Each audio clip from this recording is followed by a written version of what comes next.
যখনই যে সরকার ক্ষমতায় যায় সেই সরকার সবসময় একটু আনকোয়েশনেবল থাকতে চায়।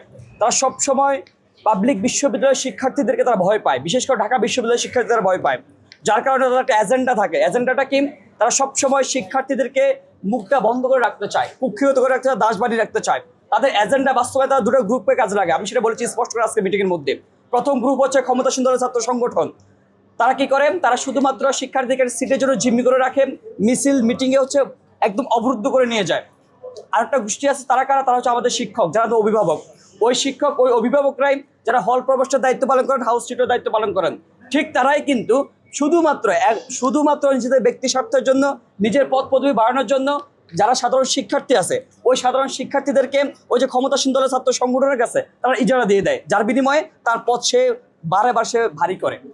এই যে হচ্ছে সরকারের যে এজেন্ডা, ক্ষমতাসীন দলের যে এজেন্ডা, সেই এজেন্ডার ধরাশায়ী হতে হয় সাধারণ শিক্ষার্থীদেরকে। আপনারা জানেন যে ঢাকা বিশ্ববিদ্যালয় সহ প্রত্যেকটা পাবলিক বিশ্ববিদ্যালয়ের শিক্ষার্থীরা বেশিরভাগই নিম্ন মধ্যবিত্ত ফ্যামিলি থেকে উঠে আসে।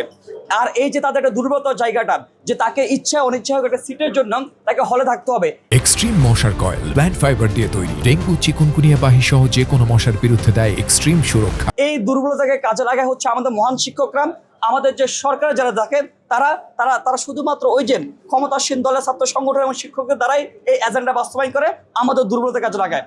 যার পর যে দেখেন বিগত 70 যদি আমরা যে আমাদের যে 71 মুক্তিযুদ্ধ পরবর্তী স্বাধীন বাংলাদেশ, যদি আপনি বলেন 90 গণঅভ্যুত্থান পরবর্তী যে বাংলাদেশ, তারপরও কিন্তু এই যে কালচারটা, এই যে দাসত্বের কালচারটা হলে আপনার বিরাজমান ছিল।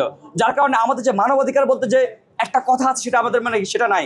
আমরা যে একটা শিক্ষার্থী দেখেন, যখন সে হলে ওঠার পরে তার কোনো মানবাধিকার নাই।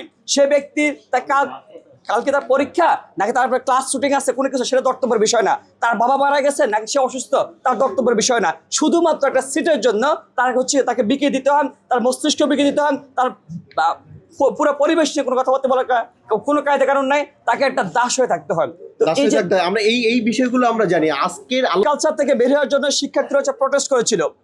এই প্রটেস্টের মধ্য দিয়ে আজকে যে 24 গণঅভ্যুত্থান পরবর্তী যে বাংলাদেশের শিক্ষার্থীরা তারা আবারও চাচ্ছে না যে আবারও দাসত্বের জীবনে ফিরে যাক।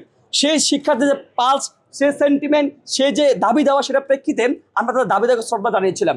আমরা তাদের দাবি দেওয়ার পরিপ্রেক্ষিতে আমি বলেছি বাংলাদেশ গণতান্ত্রিক ছাত্র সংসদের পক্ষ থেকে তারা শিক্ষার্থীদের যে পালস তারা জানিয়েছিল যে তারা চায় না হলে এবং একাডেমিকের তার কোনো রাজনীতি চায় না। রাজনীতি ফিরে গেলে আবার দাসত্বের কালচারে ফিরে যাবে, আবার হচ্ছে গিয়ে কি গন্ডুম গেসম কালচারে ফিরে যাবে।